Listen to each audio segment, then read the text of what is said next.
দেখতে দেখতে চলে এসেছে শীতকাল। সকাল 10টা বাজে, অথচ কুয়াশা চাদরে চারিদিক ঢাকা। ব্যালকনিতে দাঁড়িয়ে আছে পদ্মজা। মনটা কুগাইছে, বুকে অজানা একটা ঝড় বইছে।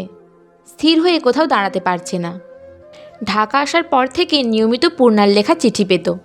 প্রায় 4 মাস হলো বাড়ি থেকে কোনো চিঠি আসছে না। পদ্মজা 9টা চিঠি পাঠিয়েছে, একটারও উত্তর আসেনি। বাড়ির সবার কথা খুব মনে পড়ছে। ব্যালকনি ছেড়ে রুমে চলে আসে পদ্মজা। বিছানায় গা এলিয়ে দিতেই ঘুমের রাজ্যে হারিয়ে যায়। একটা সুন্দর স্বপ্ন দেখে। হাওলাদার বাড়িতে টেলিফোন এসেছে। পূর্ণা হাওলাদার বাড়িতে এসে পদ্মজার সাথে যোগাযোগ করে। পদ্মজা কথা বলতেই ওপাশ থেকে পূর্ণার উল্লাস ভেসে আসলো। আপা, আপা, আমি তোমার গলার স্বর শুনতেছি। তুমি শুনছো? শুনছি। কেমন আছিস? আম্মা কেমন আছে? বাড়ির সবাই ভালো আছে? সবাই ভালো। তুমি কেমন আছো? আমার বিশ্বাস হচ্ছে না তোমার গলার স্বর শুনছি। আচ্ছা শোন, বলো আপা। আশেপাশে কেউ আছে? খালাম্মা আছে। এই বাড়িতে আর আসবি না আমি যতদিন না আসবো, মনে রাখবি। কেন? কেন আপা? মানা করেছি, শুনবি। আচ্ছা, কিন্তু আমি ভেবেছিলাম এবার প্রতিদিন দুলাভাইয়ের বাড়িতে আসবো আর তোমার সাথে কথা বলবো। ধুর। আবার যখন আসবো আমাদের বাড়িতে টেলিফোন নিয়ে আসবো। এরপর প্রতিদিন আমাদের কথা হবে। এখন আমার মানা শোন। টাকা কই পাবে? সেদিন উনি বলেছেন নিয়ে আসবেন। আমি মানা করেছিলাম। বললেন তুমি আনন্দে থাকলেই আমার সুখ। তোমার সুখের জন্যই এখন আমার সব। আর কি বলার? দুলাভাই খুব ভালো, তাই না আপা? হুম। আমার শরীর সত্যি ভালো আছে? আছে, আগের চেয়ে ভালো। খেয়াল রাখিস আম্মার। রাখবো। বাতাসটা বেড়েছে। পদ্মজার গা কাঁটা দিচ্ছে। আচমকাই ঘুমটা ভেঙে যায়। চট করে উঠে বসে। হাতের দিকে তাকিয়ে দেখল টেলিফোন নেই। একদম বাস্তবের মতো অনুভূতি হচ্ছিল। পদ্মজা দেয়াল ঘড়িতে দেখে 11টা বাজে। টেলিফোন পুরো দেশে হাতে গোনা কয়েকজনের বাসায় আছে। সেখানে গ্রামে টেলিফোনে যোগাযোগ করা যাবে ভাবা হাস্যকর। পদ্মজা বিছানা ছেড়ে ড্রয়িং রুমে চলে আসে। কপালে হাত দিয়ে দেখে গায়ে জ্বর এসেছে। পূর্ণার সাথে কথা বলতে ইচ্ছে করছে। সে দীর্ঘশ্বাস ছাড়ল। রান্নাঘরে যেতে যেতে ডাকল, মনা। পরক্ষণেই মনে পড়ল মনা বাসায় নেই। 2 দিন আগে বাড়িতে গিয়েছে। খুব একা লাগছে তার। সব কিছুই রান্না করা আছে। আর কি রাঁধবে? 1 কাপ চা বানিয়ে খাওয়া যায়। পদ্মজা 1 কাপ চা নিয়ে ড্রয়িং রুমে জানালার পাশ ঘেঁষে বসল। গ্রামের সোনালি দিনগুলোর কথা মনে পড়ছে। মোর্শেদ প্রথম যেদিন সোয়েটার কিনে দিয়েছিলেন সেই দিনটার কথা মনে পড়ছে। সকাল সকাল উঠে খেজুরের রস দিয়ে পিঠা খাওয়া, কত লোভনীয় সেই দিনগুলো। কলিং বেল বেজে উঠল। অসময়ে কলিং বেল শুনে পদ্মজা অবাক হলো। আমির তো এখন আসবে না। 2 ঘন্টা আগেই বের হলো। তাহলে কে এসেছে? গায়ে শাল টেনে নিল সে। এরপর দরজা খুলল। দরজার সামনে আমির দাঁড়িয়ে আছে। পদ্মজা অবাক হয়ে জানতে চাইল, এত দ্রুত? তৈরি হও, বাড়িতে যাব। পদ্মজা চোখের পলক ফেলে আবার তাকালো। বলল, বাড়িতে মানে অলন্দপুর? আমির দরজা লাগিয়ে দিয়ে বলল, হুম, দ্রুত যাও, শাড়ি পাল্টাও। পদ্মজা উৎকণ্ঠা। হুট করে যে, কোনো খারাপ খবর? আমির হেসে বলল, তেমন কিছুই না। কয়দিন ধরে দেখছি মন খারাপ করে বসে থাকো, তাই হুট করে যাওয়ার কথা ভাবলাম। তোমার কলেজ তো শীতে বন্ধই আছে। আমি 1 সপ্তাহের জন্য ম্যানেজারকে সব বুঝিয়ে দিয়েছি। আর আলমগীর ভাইয়া এসেছে, কোনো চিন্তা নেই। এবার দ্রুত যাও, ট্রেন 12টায়। আজকের শেষ ট্রেন কিন্তু এটাই। আমি তৈরি আছি, শুধু লাগেজে 2-3টা শার্ট ঢুকিয়ে নিলেই হবে। পদ্মজা আর কিছু বলল না। ছুটে যায় 2 তলায়। তার হৃৎপিণ্ড খুশিতে দামামা বাজাচ্ছে। 10 মিনিটের ব্যবধানে শাড়ি পাল্টে লাগেজও গুছিয়ে ফেলে। দুজন বেরিয়ে পড়ে। গন্তব্য অলন্দপুর। দীর্ঘ 8 মাস পর জন্মস্থান, জন্মদাত্রী, জন্মদাতা, ভাই বোন সবাইকে দেখতে পাবে পদ্মজা। ভেতরে ভেতরে উত্তেজনা এতটাই কাজ করছে যে শীতের প্রকোপ টের পাচ্ছে না সে। কেবিনে ঢোকার পর থেকে বারবার এক কথাই বলে চলেছে পদ্মজা, কতদিন পর যাচ্ছি। আম্মা হুট করে আমাকে দেখে জ্ঞান না হারিয়ে ফেলে। পূর্ণা নিশ্চিত জ্ঞান হারাবে। আমির হাসল। পদ্মজার এক হাত মুঠোয় নিয়ে বলল, আসো গল্প করি। পদ্মজা তাকালো, তার চোখ দুটি হাসছে, চিকমিক করছে। সে প্রশ্ন করল, আলমগীর ভাইয়া আমাদের বাসায় উঠবেন? না, অফিসেই থাকবে। রানী আপা ভালো আছে? কিছু বলেছে? আমির চুল ঠিক করতে করতে ব্যথিত স্বরে বলল, ওর জীবনটা নষ্ট হয়ে গেছে। বাচ্চা নষ্ট করতে দিল না, এরপর মৃত বাচ্চা জন্ম দিল। এখন অবস্থা আরও করুণ, ঘরেই বন্দি। ইস, খারাপ লাগে ভাবলে। মানুষের কপাল এত খারাপ কি করে হয়? মোড়লবাড়ির সড়ক দেখা যাচ্ছে। পদ্মজা খুশিতে আত্মহারা, দ্রুত হাঁটছে। সে কখনো বাহারি শাড়ি বোরকা পরে না, আজ পরেছে। শাড়ি বোরকা দুটোতেই ভারী কাজ, চকচক করা ছোট বড় পাথর। দেখলে মনে হয় হীরা পান্না চিকচিক করছে। সে তার মাকে দেখাতে চায় সে কতটা সুখী। কোনো কমতি নেই তার জীবনে। মোড়লবাড়ির গেইটে ধাক্কা দিয়ে ভেতরে ঢুকতেই সব আনন্দ উল্লাস নিভে যায়। পূর্ণা প্রেমা দাঁড়িয়ে আছে। দুজনকে চেনা যাচ্ছে না, শুকিয়ে কয়লা হয়ে গেছে। চোখ গর্তে ঢুকে গেছে, গাল ভাঙা, গায়ে শুধু হাড্ডি। মনে হচ্ছে কতদিন অনাহারে কাটিয়েছে।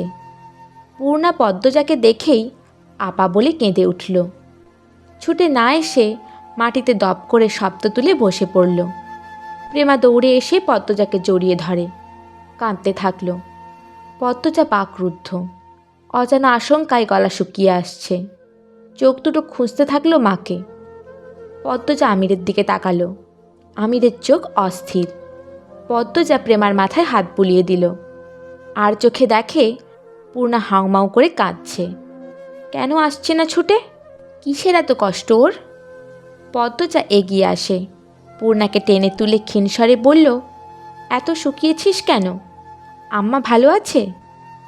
আপা, আপা রে বলে পদ্মজাকে শক্ত করে জড়িয়ে ধরল পূর্ণা। পদ্মজা ঘরের ভেতর তাকায়। কয়েকজোড়া চোখ তার দিকে তাকিয়ে আছে। অজ্ঞাত ভয়ে গলা দিয়ে কথা আসছে না তার। পূর্ণাকে এক হাতে জড়িয়ে ধরে ঘরের ভেতর ঢুকল পদ্মজা। সদর ঘরে চেনা অনেকগুলো মুখ, প্রতিবেশী সবাই। আপন মানুষগুলো কোথায়? পদ্মজা আরও 2 পা এগিয়ে আসে। উঠান থেকে মঞ্জুরার কণ্ঠ ভেসে আসে, পদ্ম আইছে, পদ্ম। সদর ঘরের মধ্যখানে পাটিতে শুয়ে আছেন হেমলতা, গায়ের উপর কাঁথা, মেরুদণ্ড সোজা করে শুয়ে আছে। গোলাপ জলের ঘ্রাণ চারপাশে। পদ্মজার বুকের হাড়গুলো যেন গুঁড়ো গুঁড়ো হতে শুরু করলো। বুকে এত ব্যথা হচ্ছে। সে হেমলতার পাশে বসল, নিস্তরঙ্গ গলায় ডাকল, আম্মা, ও আম্মা। হেমলতা পিটপিট করে তাকান। চোখ দুটি ঘোলা, গাল ভেঙে গেছে। চোখ দুটি গভীর গর্তের আড়ালে হারিয়ে যাওয়ার পথে। পদ্মজার দিকে তাকিয়ে আবার চোখ সরিয়ে নিলেন। চিনতে পারলেন না। পদ্মজা হেমলতার এক হাত মুঠোয় নিয়ে চুমু দিল। 2 ফোঁটা জল গড়িয়ে পড়ে হেমলতার হাতে। তাতেও হেমলতার ভ্রুক্ষেপ নেই। তিনি নিজের মতো ঘরের ছাদে তাকিয়ে আছেন। মঞ্জুরা সদর ঘরে ঢুকেই বিলাপ শুরু করেন মাত্র। পদ্মজা জোরে চেঁচিয়ে উঠল, চুপ করো, কেউ কাঁদবে না, চুপ করো। সবার কান্না থেমে যায়। পদ্মজা হেমলতাকে বলল, ও আম্মা, কথা বলো। আমি তোমার পদ্মজা, তোমার আদরের পদ্মজা। আম্মা 4 মাস ধরে কাউকে চিনে না আপা? পূর্ণা ডুকরে কেঁদে উঠল। পদ্মজার চোখ পড়ে সদর ঘরের কোণে। মোর্শেদ কপালে হাত দিয়ে বসে আছেন। মানুষটাকে চেনা যাচ্ছে না একদমই। পিঠের হাড্ডি ভেসে আছে। পদ্মজা বাকহীন হয়ে পড়েছে। কিছু বলবে নাকি কাঁদবে? বুকে কেমন যেন হচ্ছে। শরীরের শক্তি কে যেন শুষে নিয়েছে। পদ্মজা 2 হাতে হেমলতার মাথা তুলে ধরল। হেমলতা তাকান, নিষ্প্রাণ চাহনি। হেমলতার মাথাটা পদ্মজা বুকের সাথে জড়িয়ে ধরে। আকুল ভরা কণ্ঠে বলল, একবার কথা বলো আম্মা, একবার 2 হাতে জড়িয়ে ধরো। হেমলতার হাত দুটো নেতিয়ে আছে মাটির ওপর। পূর্ণা খেয়াল করে হেমলতার হাত দুটি কাঁপছে। চেষ্টা করছে পদ্মজাকে জড়িয়ে ধরার, কিন্তু পারছেন না। তাহলে কি পদ্মজাকে চিনতে পেরেছেন? পদ্মজা কাঁদতে থাকলো। অনেক অনেক কিছু বলছে, কারো কথা কানে ঢুকছে না। শুধু বুঝতে পারছে এই পৃথিবীর বুক থেকে তার মা হারিয়ে যাচ্ছে। হারিয়ে যাচ্ছে হেমলতা, হারিয়ে যাচ্ছে তার কল্পনার রাজ্যের রাজরানী। স্বপ্ন তো সব পূরণ হয়নি, এ তো কথা ছিল না। তবে কেন এমন হচ্ছে? পদ্মজার বুক ছিঁড়ে যাচ্ছে, যন্ত্রণায় সারা শরীর বিষিয়ে যাচ্ছে। কাঁপা ঠোঁটে হেমলতার পুরো মুখে চুমু খেল পদ্মজা। ভারী করুণভাবে বলল, ও আম্মা, কোথায় হারালো তোমার তীক্ষ্ণ দৃষ্টি, ঝাঁঝালো কণ্ঠ? কেটে যায় অনেকটা মুহূর্ত। কাছের মানুষেরা ছাড়া আর কেউ নেই, কারো মুখে রা নেই। হেমলতার মতোই সবাই বাকহীন, স্তব্ধ। কেউ খায়নি। বাসন্তী গুপ্ত ব্যথা নিয়ে রেঁধেছেন। প্রেমা প্রান্ত আমির ছাড়া কেউ খেলো না। পদ্মজাকে অনেক জোরাজোরি করেছে আমির, পদ্মজা খেলো না। আমিরও আর ঘাঁটল না। পদ্মজা জানতে পারল 2 মাস ধরে হেমলতা বিছানায় পড়ে আছেন। এক দুটো কথা বলেন মাঝে মাঝে, 4 দিন ধরে তাও বলেন না। গতকাল ভোরে মুখ দিয়ে ফেনা বের হয়েছে। এমন অবস্থা হয়েছিল, সবাই ভেবেছিল আত্মাটা বেরিয়ে যাবে। হাওলাদার বাড়ি থেকে সবাই দেখতে আসে। তখন জানা যায় আলমগীর ঢাকা যাচ্ছে। মোর্শেদ অনুরোধ করে বলে পদ্মজার আমিরকে খবর দিতে, ওরা যেন দ্রুত চলে আসে। রাতের ট্রেনে সকালে গোডাউনে পৌঁছে আলমগীর আমিরকে সব বলে। আমির সব শুনে আর দেরি করেনি, পদ্মজাকে নিয়ে চলে আসে। পথে কান্নাকাটি করবে তাই কিছু বলেনি। পদ্মজা এত সব জেনে কিছু বলল না। অভিমানের পাহাড় তৈরি হয়েছে মনে, কারো কথা শুনতে ইচ্ছে করছে না। সারাক্ষণ চেষ্টা করছে হেমলতার সাথে কথা বলার। হেমলতা কিছুতেই কথা বলছেন না। একটু আধটু পানির বেশি আর কিছুই খাচ্ছেন না। গায়ে মাংস বলতে নেই, চামড়া ঝুলে গেছে। পদ্মজা হেমলতার পুরো শরীর মুছে দিয়ে কাপড় পাল্টে দিল। এরপর শোয়া অবস্থায় অজু করালো। ঠোঁট ভেঙে কেঁদে আরও একবার আকুতি করল, একবার কথা বলো আম্মা, একবার ডাকো পদ্মজা বলে। হেমলতা তাকালেন, কিছু বললেন না, তাকিয়েই রইলেন। মাঝরাতে সবাই যখন ঘুমে, পদ্মজা জেগে। ক্লান্ত হয়ে সবার চোখ দুটি লেগে গেলেও তার চোখ দুটি পলকও ফেলছে না। মনে হচ্ছে কে যেন চারপাশে ঘুরছে, তার মাকে নিয়ে যেতে। ঝিঝি পোকার ডাক, শেয়ালের হাঁক ছাপিয়ে সে যেন কারো পায়ের শব্দ শুনতে পাচ্ছে। অবচেতন মন আজরাইলের উপস্থিতি অনুভব করছে। পদ্মজার বুকে ভয় চেঁকে বসে, চোখ ফেটে জল বেরিয়ে আসে। এদিক ওদিক তাকিয়ে কেঁদে অনুরোধ করে, অনুরোধ করছি, আমার মাকে কষ্ট দিবেন না। মুখে হাত চেপে কান্না আটকানোর প্রচেষ্টায় বারবার ব্যর্থ হতে থাকলো পদ্মজা। কাঁদতে কাঁদতে কণ্ঠ নিভে এসেছে, ঠান্ডায় শরীর জমে গেছে, চোখটা লেগেছে মাত্র। তখনই দপদপ একটা শব্দ ভেসে আসে। পদ্মজা চমকে তাকালো। হেমলতা হাত দিয়ে মাটি থাপড়াচ্ছেন, শরীর কাঁপছে। পদ্মজার নিঃশ্বাস থেমে যায়। হেমলতার এক হাত শক্ত করে ধরে কেঁদে উঠে বলল, আম্মা, আম্মা যেও না আমাকে ছেড়ে। ও আম্মা, আম্মা, আমার কষ্ট হচ্ছে আম্মা, তোমার খুব কষ্ট হচ্ছে? আম্মা পায়ে পড়ি, আমাকে ছেড়ে যেও না আম্মা, আম্মা। পদ্মজা দ্রুত হেমলতাকে জড়িয়ে ধরে, হাউমাউ করে কাঁদতে থাকে। সবার ঘুম ছুটে যায়। একসাথে করুণ কান্নার স্বরে ভেসে ওঠে মোড়ল বাড়ি। পদ্মজা কাউকে অনুরোধ করে বলে, নিয়েন না আমার মাকে, কষ্ট দিচ্ছেন কেন এত? আমার কষ্ট হচ্ছে। আম্মা, আম্মা আমাকে ছেড়ে যেও না। পদ্মজা কাঁদতে কাঁদতে সুরাইয়াসিন পড়া শুরু করল। হেমলতা শেষবারের মতো উচ্চারণ করেন, লা ইল্লাহ ইল্লাল্লাহ মুহাম্মাদুর রাসূলুল্লাহ। শেষ নিঃশ্বাস ত্যাগ করে আত্মাটা বেরিয়ে যায়। শরীরের কাঁপাকাঁপি থেমে যায়। দেহটা শুধু পড়ে রয় পরিত্যক্ত বস্ত্রের মতো। পদ্মজা দেহটাকে খামচে জড়িয়ে ধরে আম্মা বলে চিৎকার করে উঠল। আশেপাশের সব বাড়ি থেকে মানুষ ছুটে আসে। পূর্ণা কাঁদতে কাঁদতে জ্ঞান হারায়। ফজরের আজান পড়ছে। আমির পদ্মজাকে হেমলতার থেকে ছাড়ানোর চেষ্টা করে। কিছুতেই প্রাণবিহীন দেহটা পদ্মজা ছাড়তে চাইল না, যেন তার ডাকেই ফিরে আসবে হেমলতা। এমন কি হতে পারে না? হেমলতা কথা বলে উঠলেন, আবার হাঁটলেন। পদ্মজাকে ধমকে বললেন, চুপ, এত কিসের কান্না? আমার মেয়ে হবে শক্ত আর কঠিন মনের, এত নরম হলে চলবে না। এটা শুধুই কল্পনা। আত্মা একবার দেহ ছেড়ে দিলে আর ফিরে আসে না, আপন ঠিকানায় ফিরে যায়। হেমলতা নামে মানুষটার আয়ুকাল এতটুকুই ছিল। তিনি উড়াল দিয়েছেন পরকালে, রেখে গেছেন আদরের 3 কন্যা। আদরের কন্যাদের ছেড়ে তো কখনো দূরে থাকতে পারতেন না। এবার কিভাবে চলে গেলেন? তিনি নিশ্চয়ই মৃত্যুর সাথে কঠিন যুদ্ধ করেছেন, পেরে ওঠেননি। ভোরের আলো ফুটতেই পদ্মজা নিজেকে শক্ত করল। গোসল করে এসে কোরআন শরীফ নিয়ে বসল। হেমলতা বলতেন, মা বাবা মারা গেলে কান্নাকাটি না করে লাশের পাশে বসে কোরআন শরীফ পড়া ভালো, এতে করে কবরে আযাব থাকলে কম হয়। এই কথার কোনো সত্যতা নেই, তবে অনেক গ্রামাঞ্চলের মানুষ এই কথাটি মনে প্রাণে বিশ্বাস করে। সে প্রতিটা অক্ষর পড়ছে আর কাঁদছে। জীবনের আকাশে 7 রঙা রংধনু নিভে গেছে, আর কখনো উঠবে না, কোনো দিন না। মোর্শেদ পাঞ্জাবির হাতা দিয়ে চোখের জল মুছছেন, আবার ভিজে যাচ্ছে। গোসলের পর হেমলতার মুখটা উজ্জ্বল হয়েছে, ঠোঁটের কোণে যেন হাসি লেগে আছে। পদ্মজা হেমলতার মৃতদেহের সামনে এসে দাঁড়ায়। সাদা কাপড়ে মোড়ানো লম্বা দেহটা দেখে বুকটা হাহাকার করে ওঠে। আকাশের দিকে তাকিয়ে বলে, আমি জানি তোমার রুহু আমার পাশেই আছে। এভাবে কথা না ভাঙলেও পারতে আম্মা, বলেছিলে কখনো কিছু লুকোবে না। বেহেশতে ভালো থেকো আম্মা, আমি পূর্ণা প্রেমা প্রান্তকে দেখে রাখবো। এরপর হাঁটু ভেঙে খাটিয়ার সামনে বসল। হেমলতার কানের কাছে মুখ নিয়ে ফিসফিসিয়ে বলল, আল্লাহকে বলে খুব দ্রুত আমাকে নিতে এসো কিন্তু। আমির হিমেল সহ আরও 2 জন খাটিয়া কাঁধে তুলে নিল। কালিমা শাহাদাত বলতে বলতে তারা সামনে এগোয়। পূর্ণাকে 3 জন মহিলা ধরে রেখেছে। সে হাত পা দিয়ে ঝাঁপিয়ে চেষ্টা করছে ছোটার। তার ইচ্ছে হচ্ছে মৃতদেহটা আঁকড়ে ধরে রাখতে।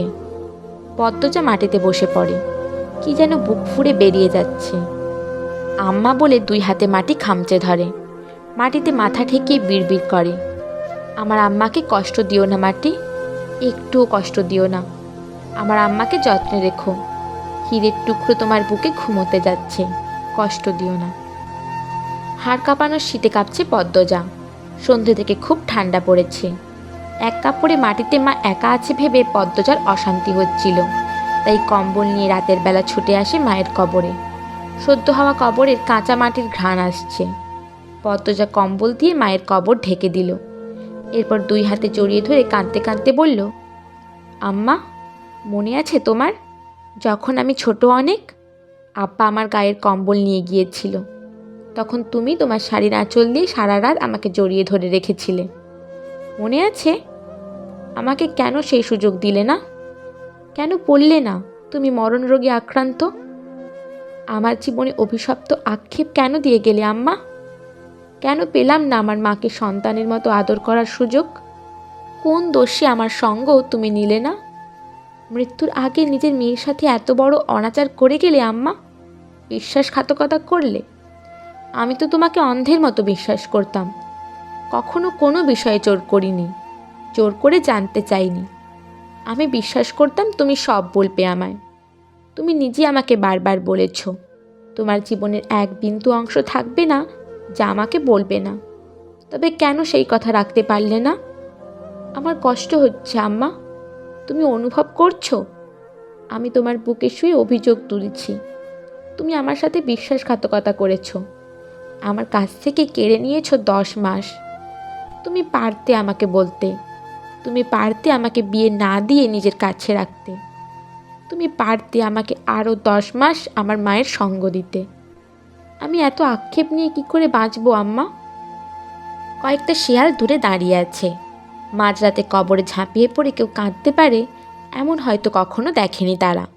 পদ্মজা হেমলতার কবরে হাত বুলিয়ে দিচ্ছে আর অশ্রু বিসর্জন করছে।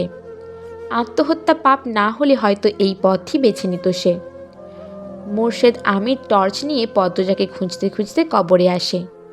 হেমলতার কবর দেখে মোর্শেদ দুর্বল হয়ে পড়েন। পদ্মজার সাথে সাথে তিনিও কাঁদতে থাকেন।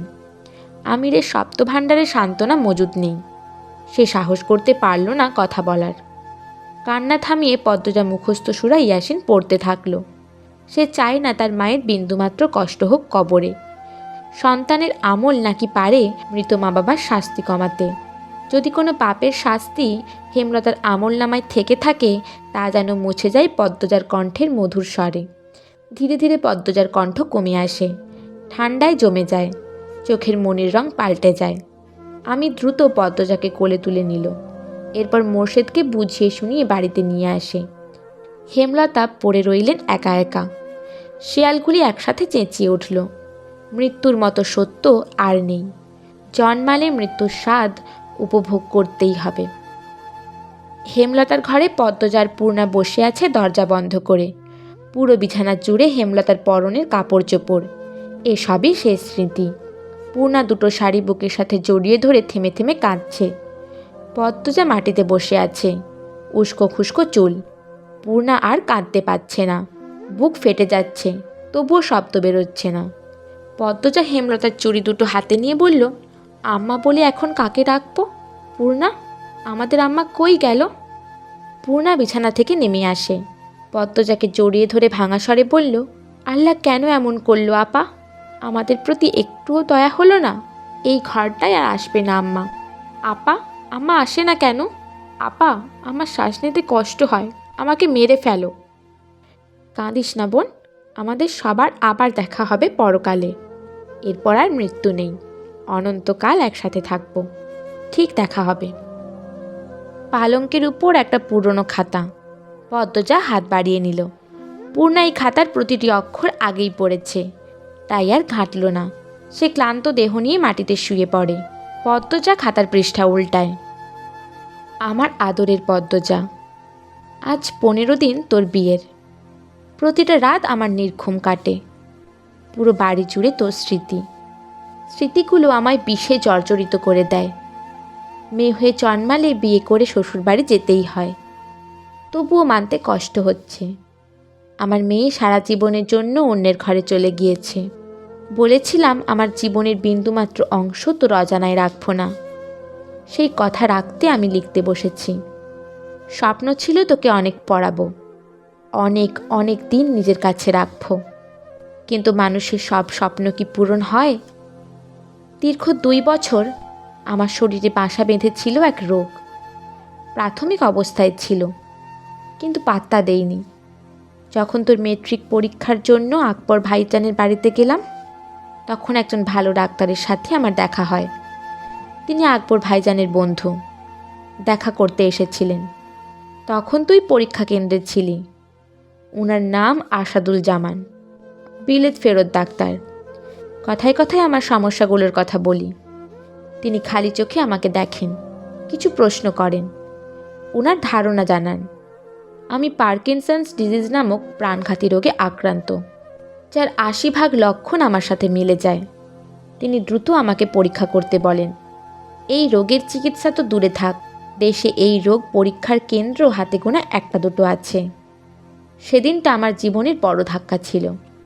আমি দিকদিশা হারিয়ে ফেলি। আমি মারা গেলে আমার 3 মেয়ের কি হবে? কি করে বাঁচবে?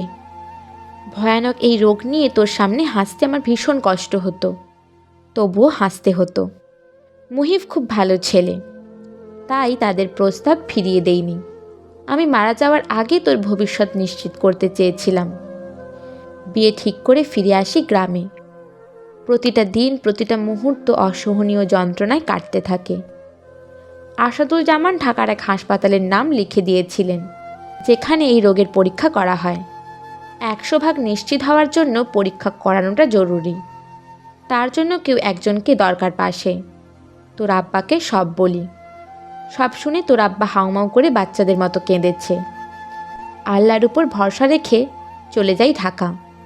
আমি তখন হুঁশে ছিলাম না। মৃত্যু আমার পিছনে ধাওয়া করছিল।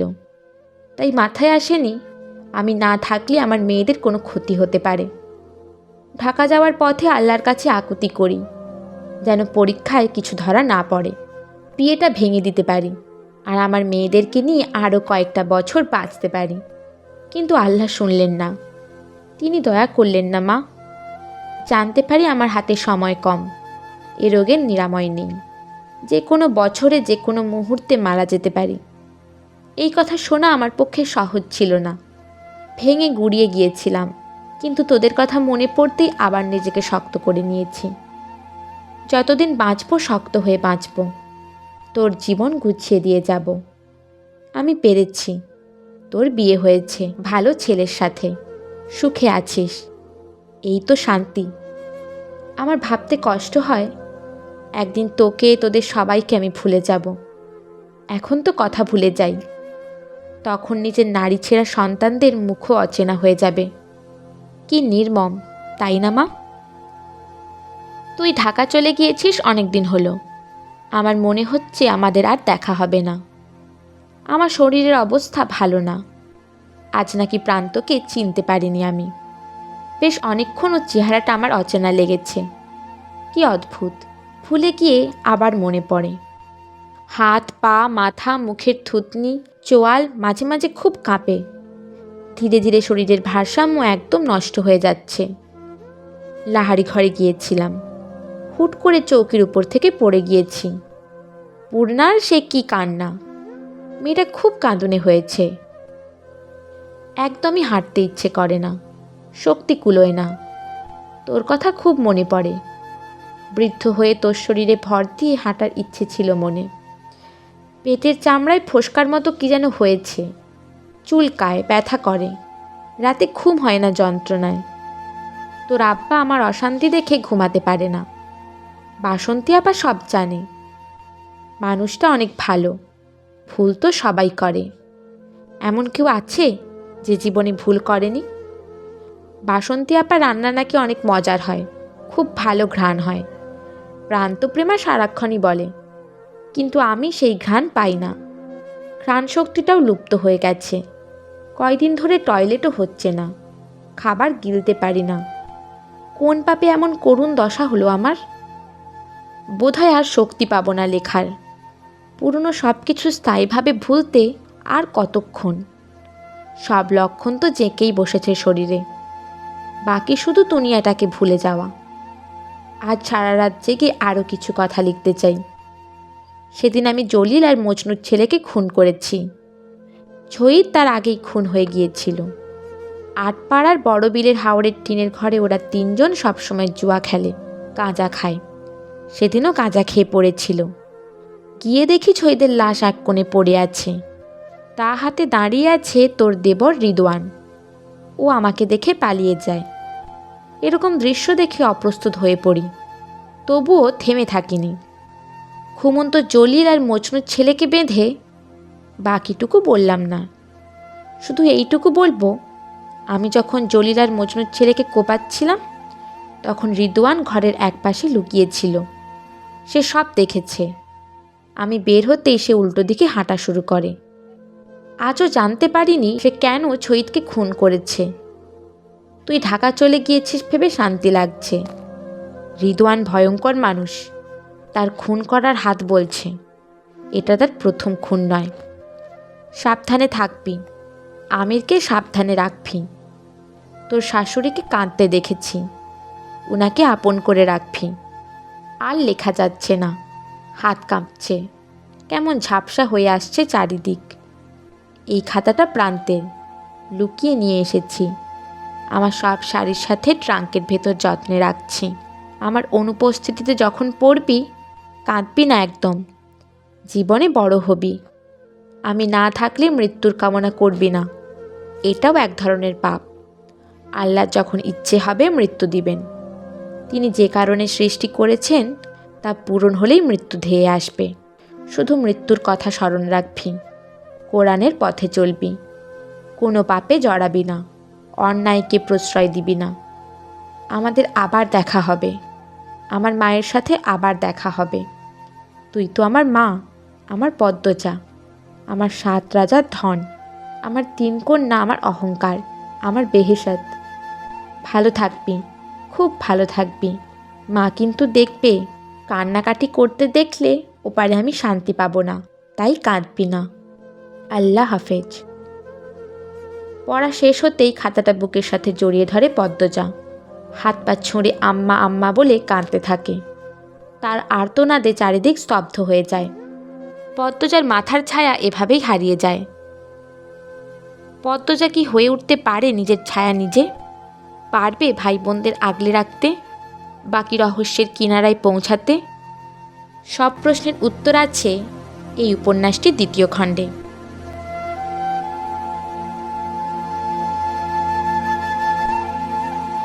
উপন্যাসটি পাঠ করে আপনাদের কতটুকু অনুভব করাতে পেরেছি আমি সত্যিই জানি না, কিন্তু উপন্যাসটির এই পর্ব পাঠ করতে গিয়ে আমার গলা কেঁপে উঠেছে বারবার, হৃদয় হয়েছে ভারাক্রান্ত। আমাদের প্রত্যেকের জীবনে মা ভীষণই মূল্যবান, ঈশ্বরের কাছ থেকে পাওয়া সব থেকে দামি উপহার। আর যখন সেই মা আমাদের ছেড়ে এই পৃথিবী ছেড়ে চলে যায়, তা মেনে নেওয়া প্রতিটি সন্তানের ক্ষেত্রেই অনেক বেদনার, অনেক কষ্টে। ওই যে একটা কথা আছে না, আমার সব আয়ু আমার মায়ের হোক, না হলে মা অবধি আমার আয়ু হোক। কিন্তু এটা তো সব ক্ষেত্রে হয়ে ওঠে না, আর এই অমোঘ সত্যকে আমাদের মেনে নিতেই হবে।